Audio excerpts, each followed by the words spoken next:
Welcome. Today we're going to talk about a blueprint for a successful song.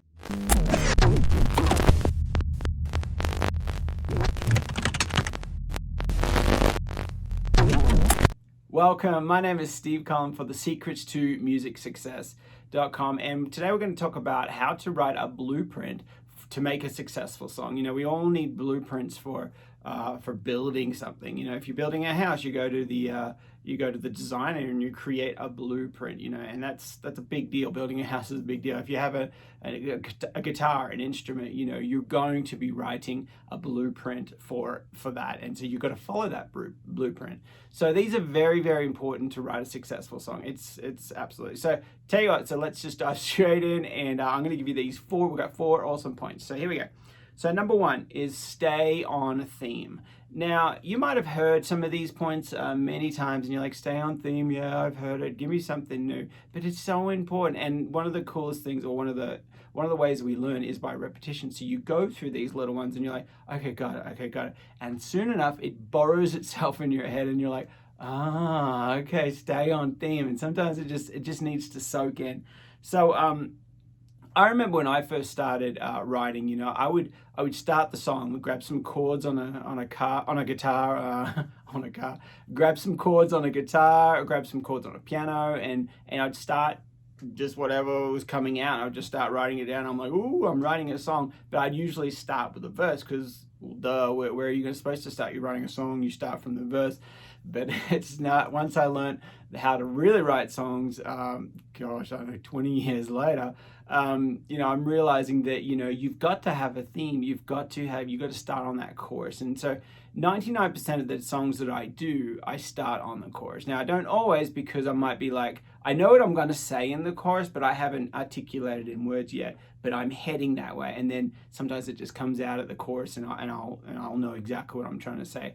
So you got to make sure you got to be on theme. So I'm in my mind on those 1% of the songs, I'm thinking, I already know what I'm saying. I'm already like, okay, this song's about being together, or being okay, or being all right. So, and I'm already writing, so I've already got a theme in mind. I'm already heading there. And so, but the most of my songs, as I said, 99% of my songs, I started with the chorus. I come up with a great hook, and I'm coming up with a line that I'm like grabbing, you know, and then it might be a few other placeholders, and I'll show you some of the stuff that I've kind of done just in a song I wrote today. So, you know, one of the things that if you don't have a theme, one of the problems that will end up happening, and I see this so much, is that, you know, first of all, people get writer's block. They're like, well, I don't know where to go from here, because they don't know what they're saying. They don't have a theme. They don't have this one anchor point to the song. They don't have this one thing that they're like, okay, that's what I'm trying to say. How else can I say it? How can I lead that? They don't know where they're going, so they're kind of wandering aimlessly. And so you've got to make sure that you have that theme. You know, I was listening to someone's songs recently, and the every chorus was changing. They were using plurals for one, and then they were using you know, just the one word, and it was like the chorus was kind of changing a little bit, and it was like, and that's a classic example that you don't have that one power theme. You got that one theme, and you keep coming back to it. How do I say that? And I tell you what, it's so powerful. So I'd encourage you, the next song you write, or even as an exercise, put the title at the top of the song, what you're trying to say. What is the theme? You know, and as we keep talking today, I've got another point that we'll get to that's you summarize each phrase, but we'll get to that in a minute. All right, number 2 is stay away from cliches. So it's so important, you know, and you might have heard this so many times, and it's such a powerful truth, but it can't be underestimated. So like so many times we were like, oh, I got to finish the song. That's good enough. And there is an aspect to that to keep moving on, but don't settle at that. You know, you'll know when you first write your song, you'll know there's like cliche things, a little red flag inside your heart or in your head. It's just like, that's something you change. Now, if you know me, I'm a big believer in placeholders. So you want to keep writing the songs and then keep having those placeholders that you can keep moving forward, because it's so easy to get stuck on the second line in the chorus and then you don't go anywhere from there, and that's where you stopped, and you didn't even get verses of the song. You didn't even get a complete chorus because you've stopped to, you didn't use those placeholders. So it's very important to have those placeholders, but then you got to go back. So as an example, I wrote this song this morning, and one of the lines was, "It's going to be okay, going to be okay. The sun is on its way." And so the idea of it is, it's going to be okay. The sun's going to be rising tomorrow. The sun's going to be showing. The light is going to be on your side. All those kind of things. But the sun is on its way. I can change that word sun. I can say that better. Come on, Steve, you can say that better. So that was the first draft, and of course I'm going to go back and try and get rid of that cliche. The sun is on its way. Now, even worse cliche would be the sun will rise tomorrow, or the sun will rise again. It's like, I've heard that. Give me something interesting. Give me a spice I haven't. Give me something to eat that I have never had before. You want that, and so. I'm reminded of this song by Norah Jones. It got me from, and it might even be a cover of another song, but the first line is, "The sun just slipped its note below my door," and I'm thinking, oh my goodness, that obviously she's waking up in the morning and the sun is shining underneath the bottom of the door, and it's like. Now that's a cool lyric. That's a really, really cool lyric. So if you know who wrote that song, put it in the comments, because I'd be curious to see if she wrote it or if she was covering another songwriter. So, but it's really good. And one of the things with this one is it's work. Simple as that. It's work. You've got to go over it. You got to go. Maybe you need to rewrite that line 4 or 5 times to try and find a cool way to say it. And cliche is the worst. So anything above cliche, if you're able to just get something just a little bit creative, that's better. So it just takes a little bit of just a little bit of work. So don't be afraid of that. So that's really, really, really, really important. All right, number 3. Okay, introduce one idea per section.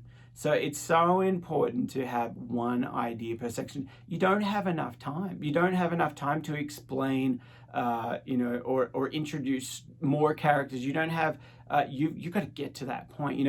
One sure sign that you're introducing too many ideas to the section is if you use the word "and" or you use commas.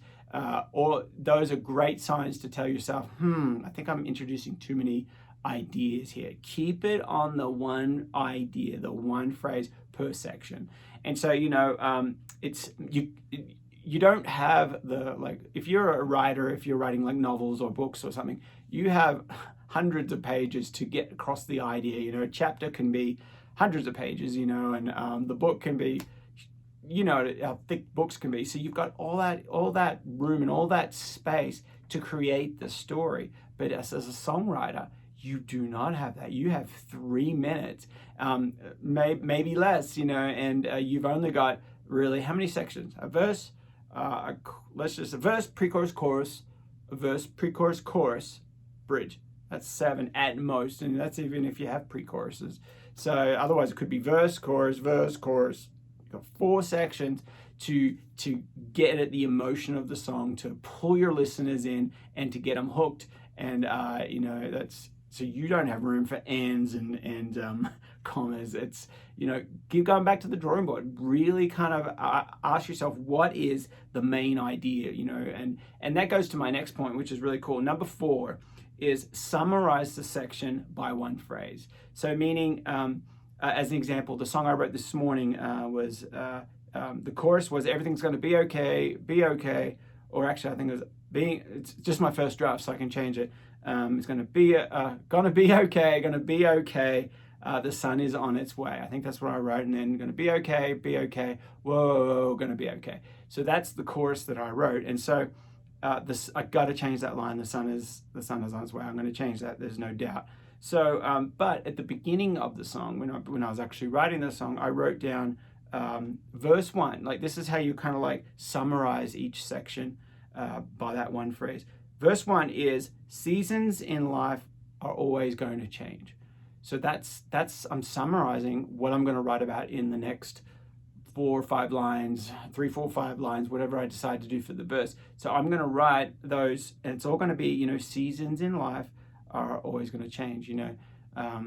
Just thinking off the top of my head, you know, I might talk about, to get to the highs, you know, you're going to have a dip, you know, to get to the highs, you're going to have this dip to get over the hill. There's going to be a dip going down. It's hard going up. It's going to go down. So I'm going to be explaining that one idea for that phrase, and it's life is changing. You know, I might what goes up must come down. You know, I'm not going to say that at all. It's too cliche, but that idea, you know. So I'm getting across why the seasons are always going to change. So then you go to the chorus, it's going to be okay, it's going to be okay, it's going to be okay. So that makes sense, right? Like, as I'm saying, you know, the first verse, I'm talking about seasons in life are always going to change, everything's going to be okay.